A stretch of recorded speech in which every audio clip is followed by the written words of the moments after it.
जय श्री कृष्णा। कैसे हैं आप लोग फ्रेंड्स? आज की चर्चा जो होने वाली है वो शनि देव के राशि परिवर्तन से संबंधित होने वाली है। शनि देव जो कि राशि परिवर्तन करने जा रहे हैं, जिसे कि महापरिवर्तन भी कहा जा सकता है, क्योंकि ये गोचर जो होगा आपके 2.5 वर्षों के लिए होगा। 2.5 वर्ष शनि देव आपके लग्न से प्रभाव देने वाले हैं और आपके जीवन में किस तरीके के ये प्रभाव लेकर आए हैं, या आप क्या अपने जीवन में सुधार करके इनको बहुत अच्छा अपने लिए बना सकते हैं। देखिए, ये आपकी 7.5 का द्वितीय चरण है। इसको समझना बहुत ज़रूरी है, क्योंकि यह लग्नगत है और आपके 11 भावों संबंधित, यानी आपके पूरे जीवन पर पूर्णतया प्रभाव डालता हुआ दिखाई देगा, क्योंकि ये लग्न में बैठकर कर्म पर दृष्टि डालेंगे। तो विशेषतः आपके रोजी रोजगार के लिए, जो भी आजीविका के लिए आप कर्म कर रहे हैं, उसके लिए ये बहुत ही महत्वपूर्ण गोचर रहने वाला है। तो आज इसकी बारे में वीडियो में चर्चा करने वाले हैं, तो बने रहिए हमारे साथ इस वीडियो में एंड तक। 29 मार्च से घर वापसी, शनि होंगे 1000 गुना शक्तिशाली, मीन राशि, महापरिवर्तन या महासंयोग, लक्ष्य तक पहुंचने का मार्ग, मालामाल सम्राट योग। तो अगर आप शनि देव को नहीं समझते हैं, शनि देव को देखिए, शनि देव पूजा पाठ या किसी प्रकार के कर्म कांड से प्रसन्न नहीं होते हैं। शनि देव को प्रसन्न करने के लिए आप अपने जो प्रारंभिक जीवन है, जो आपकी नियमित दिनचर्या है, उसमें थोड़ा सा परिवर्तन करके शनिदेव के बेहतर बहुत अच्छे परिणाम प्राप्त कर सकते हैं। शनिदेव जो कि शनै शनै वाले ग्रह कहे जाते हैं, बहुत धीरे धीरे इनके प्रभाव प्राप्त होते हैं, किंतु यदि शनि को समझ लिया जाए, क्योंकि शनि जिस भी भाव में जाते हैं, ऐसा नहीं कि आपके द्वादश लग्न और आपके धन भाव में ही ये जब गोचर करते हैं तब भी आपके लिए ये 7.5 का निर्माण होता है। अगर देखा जाए तो ये जिस भी भाव से जाते हैं, उस भाव से संबंधित आपके जीवन में एक शिक्षक का दायित्व निभाते हैं, आपको जोखिमों से खेलना सिखाते हैं, आपके जीवन में चुनौतियां लेकर आते हैं, संघर्ष लेकर आते हैं, ताकि उनमें दबकर आप निखर कर परिपक्व सोना बन सके, ऐसा सोना जिसकी कोई काट ना कर सके। एक पौराणिक कहानी याद आ रही है मुझे कि जब विक्रमादित्य ने पूछा, क्योंकि विक्रमादित्य के ऊपर जब 7.5 आई थी तो इन्होंने उन्हें उज्जैन से दूर कर दिया। उज्जैन से दूर करने के बाद उनको मतलब शरीर के सभी अंगों को शिथिल कर दिया। जब वो कोल्हू पर एक तेली के घर में बैल हाँक रहे थे, जब 7.5 खत्म हुई और वो अपने धर्म पर अडिग खड़े हुए और अपने जीवन का यापन कर रहे थे, 7.5 समाप्त हुई, तो विक्रमादित्य ने शनिदेव से पूछा, तो शनिदेव ने कहा, मैं कष्ट उसी को देता हूँ जिसके जीवन में मैं बहुत बड़े परिवर्तन लेकर आने वाला होता हूँ। तुम जीवन में किसी लक्ष्य की प्राप्ति के लिए उत्पन्न हुए हो, साधारण जीवन जीने के लिए नहीं। तो कह सकते हैं कि जो इस 7.5 के दौरान अपनी अग्नि परीक्षा देकर सफल हो जाता है, अग्नि परीक्षा देकर बहुत आगे निकल जाता है, उसी के जीवन में 7.5 का सुखद प्रभाव भी प्राप्त होता है। इस चराचर जगत में, पूरे ब्रह्मांड में न्यायाधिकारी और दंड देने का कार्य सिर्फ शनिदेव के पास है, और शनिदेव यहाँ पर आपके लिए लग्नगत गोचर कर रहे हैं। तो ये प्रभाव आपके लिए किस तरीके से रहने वाले हैं। शनिदेव जिस भाव में बैठते हैं, जहाँ पर दृष्टियाँ डालते हैं, वहाँ से संबंधित चीज़ों से आपको दूर करने का प्रयास करते हैं, कि मतलब आपको इतना ज़्यादा परेशान कर देते हैं कि इनका एक ही ध्येय होता है कि व्यक्ति किसी भी तरीके से सांसारिक जीवन से अपना मोह भंग कर ले और आध्यात्म से जुड़ जाए। किंतु जब शनिदेव देखते हैं कि मेरा जातक किसी भी प्रकार से मान ही नहीं रहा है, उसकी इच्छाएं और बलवती होती जा रही हैं।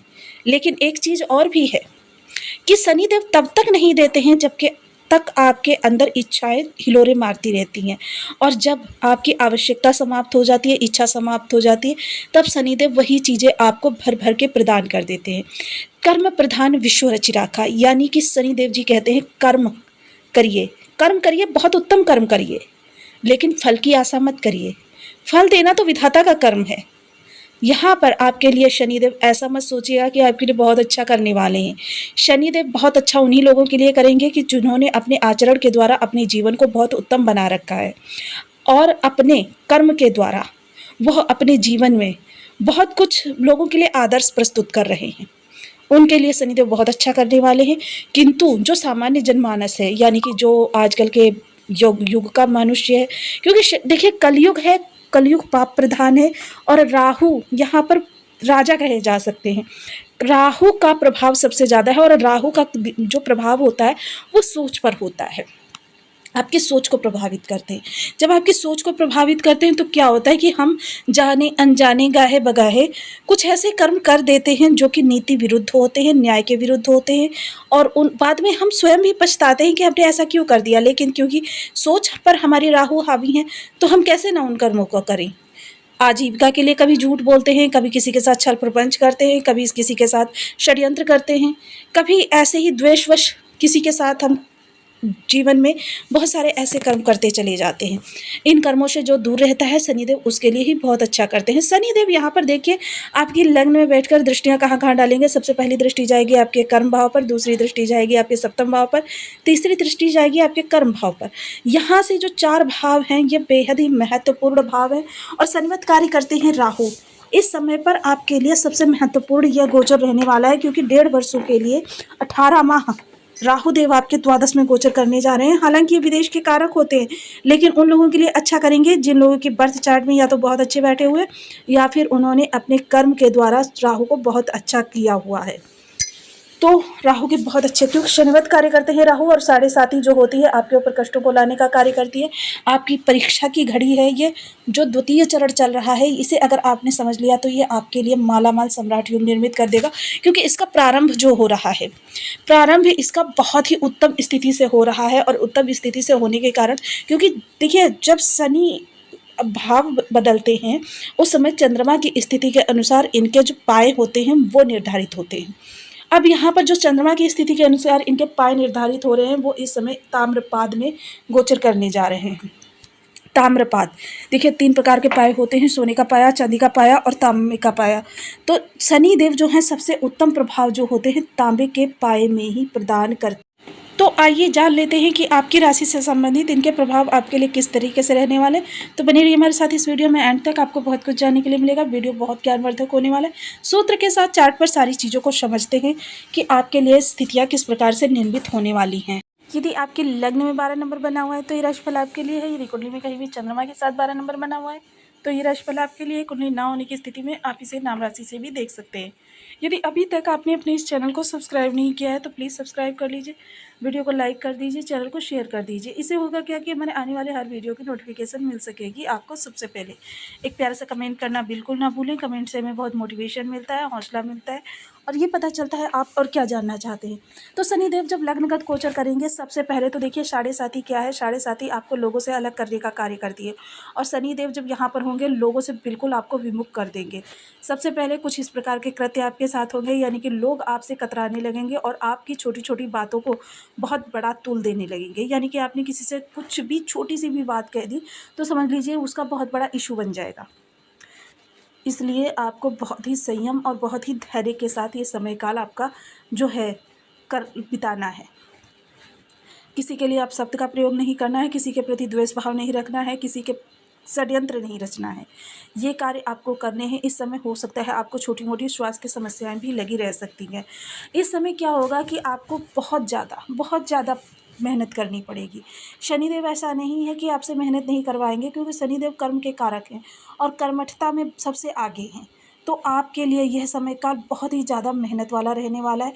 जो भी चीज़ें आप प्राप्त करने का प्रयास करेंगे प्राप्त तो होंगी, किंतु बहुत लंबे संघर्ष के बाद, बहुत ही ज़्यादा चुनौतियों को पार करने के बाद, कह सकते हैं एक तरीके की अग्नि परीक्षा आपकी होने जा रही है। तृतीय दृष्टि कर्म पर जाएगी तो कर्म से संबंधित आपको बहुत, देखिए दूरदर्शिता तो हमेशा आपको याद रखनी है कि आपको दूरदर्शिता का परिचय देना है। और सबसे अच्छी बात यह रहेगी कि इस दौरान आप प्लानिंग करके चलें। अगर आप प्लानिंग करके चलेंगे तो ये आपकी 7.5 का जो दुष्प्रभाव है वो 50% आपके ऊपर से कम हो जाएगा, क्योंकि शनिदेव एक प्लानिंग के भी ग्रह हैं। क्योंकि इनके सबसे योग कारक प्लेनेट जो है शुक्र आपको मैनेजमेंट सिखाते हैं। तो इस मैनेजमेंट को जब आप करके चलेंगे तो क्या होगा, आपको शुक्र की कृपा प्राप्त होगी, जिससे आपकी 7.5 का प्रभाव आपके ऊपर से कम होगा। कर्म से संबंधित निर्णय जो भी आपको लेने हैं उसमें देखिए सेकेंड ओपिनियन अवश्य लीजिए। ऐसा नहीं है कि आपने कोई चीज़, स्थितियों का मनन तो आप करेंगे, बहुत ज़्यादा मनन करेंगे, चिंतन करेंगे, लेकिन फिर भी हो सकता है कि आपसे कहीं ना कहीं कोई त्रुटि रह जाए। चीज़ों को परखने में, चीज़ों को समझने में आपसे थोड़ी सी गलतियां हो सकती हैं। जिन कार्यों के प्रति आप पूर्ण पारंगत हैं, यानी कि आपको अंदर उस चीज़ को लेकर बहुत ज़्यादा टैलेंट है और वो कार्य आप रोज़ करते हैं, फिर भी उन कार्यों में आपके छोटी मोटी सी मिस्टेक्स रह जाने वाली हैं। इनके लिए आपको इन त्रुटियों को बार बार रीचेक करना है। छोटे भाई बहनों से आपसे थोड़ी सी मनमुटाव रह सकता है इस दौरान। देखिए, शनि सबसे पहली बात तो है कि यहाँ पर पूर्व भाद्रपद नक्षत्र से गोचर कर रहे, मीन राशि से गोचर कर रहे हैं और मीन राशि में शनिदेव बहुत अच्छे प्रभाव देते हुए देखे जाते हैं, क्योंकि ये गुरु के सानिध्य में होते हैं और गुरु की रिस्पेक्ट करते हैं, जिसके प्रभाव से क्या है, आपकी इसका अरिष्टकारक प्रभाव बहुत ज़्यादा हद तक कम हो जाने वाला है। सप्तम दृष्टि, जीवन साथी का स्वभाव इस दौरान थोड़ा सा आपके लिए रूड रह सकता है, थोड़ा सा देखिए व्यंग्यात्मक स्वर हो सकता है, किंतु ऐसा नहीं है कि जीवन साथी आपका हित नहीं चाहता। जीवन साथी आपका सबसे बड़ा हितैषी होगा, क्योंकि शनिदेव सच्चाई के कारक हैं। शनिदेव दिखावा पसंद नहीं करते, छल प्रपंच पसंद नहीं करते। तो इस दौरान आपके जीवन साथी का आपके साथ बहुत ही अच्छा तालमेल रहने वाला है। देखिए, विवाह के यदि आपकी उम्र है तो ये तो नहीं मैं कह सकती कि विवाह होगा, किंतु विवाह के योग बनते ही अगर आपको सुयोग पार्टनर इस दौरान मिल जा रहा है तो फिर आप देर मत कीजिए, क्योंकि 7.5 के दौरान शनिदेव सामने वाले को परखने के बाद ही आपसे मिलाते हैं। व्यापार कोई कर रहे हैं तो व्यापार आपको तो देखिए दूरदर्शिता का परिचय तो जरूर देना होगा। आगामी समय की मंशा को समझते हुए अपने कार्यों में फेरबदल करना होगा, जिसके प्रभाव से देखिए बहुत ज़्यादा नहीं, लेकिन आपकी जो व्यापार है वो बहुत बेहतर हो सकता है। बहुत ज़्यादा नहीं लेकिन बेहतर हो सकता है।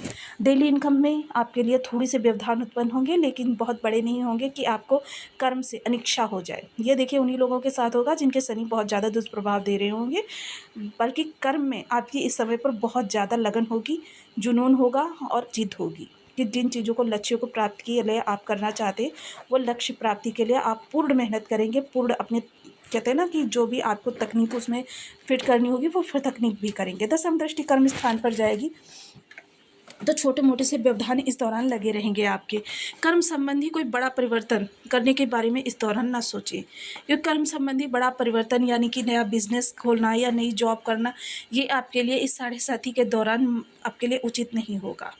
जो कर्म कर रहे हैं उसी कर्म में लगे रहिए, या फिर आप रोजी रोजगार के लिए कुछ नया सोच रहे हैं तो वो किसी और के नाम से कर सकते हैं। जैसे बिजनेस कोई करना चाहते हैं तो आप अपने फादर के नाम से कर सकते हैं, अपने ब्रदर के नाम से कर सकते हैं, किंतु आप इस समय पर अपने लिए कुछ भी ऐसा ना सोचें जो नया हो, नवीन हो, क्योंकि 7.5 जो होती है वो आपके कष्टों को बढ़ाने का कार्य करती है। तो यह समय काल देखिए, हालांकि गुरु की जो यहाँ पर दसम दृष्टि है, वहाँ पर नवम नंबर लिखा हुआ है और दृष्टियाँ आपके लिए बहुत ही अनुकूल हैं, किंतु फिर भी एहतियात आपके लिए बहुत ज़रूरी है। अब ऐसे में यदि शनिदेव आपके बर्थ चार्ट में भी अरिष्ट कारक होकर बैठे हुए हैं तो आपको कुछ विशेष उपाय अवश्य करने चाहिए। शनिदेव की कृपा जरूर प्राप्त करनी चाहिए। शनिदेव देखिए क्योंकि लग्नगत बैठे हैं, ये आपके स्वभाव को परिवर्तित करेंगे, छोटी छोटी बातों पर इरिटेशन उत्पन्न करेंगे, गुस्सा उत्पन्न करेंगे।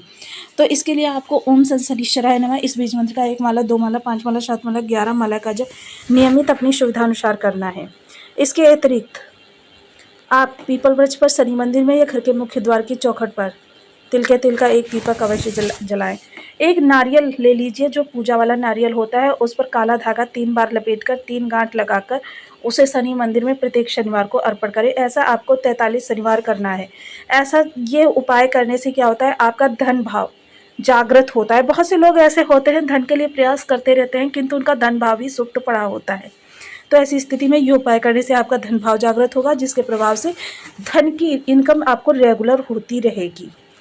इसके अतिरिक्त देखिए, आप मजदूर वर्ग को कभी भी अहित ना करें, उनका हक का हनन ना करें, और प्रत्येक शनिवार को हो सके तो उनकी ज़रूरत की कुछ चीज़ें उन्हें प्रदान करना प्रारंभ कर दीजिए। जैसे खाने पीने की कोई चीज़ें हो गई, या फिर आपका वस्त्र इत्यादि हो गया, मेडिसिन्स हो गई, शिक्षा हो गई, इस प्रकार की कोई भी चीज़ें उनको प्रदान करते रहें, जिससे आपके 7.5 का प्रभाव, क्योंकि मैंने जैसा बताया ना, निम्नतर वर्ग के कारक होते हैं शनिदेव।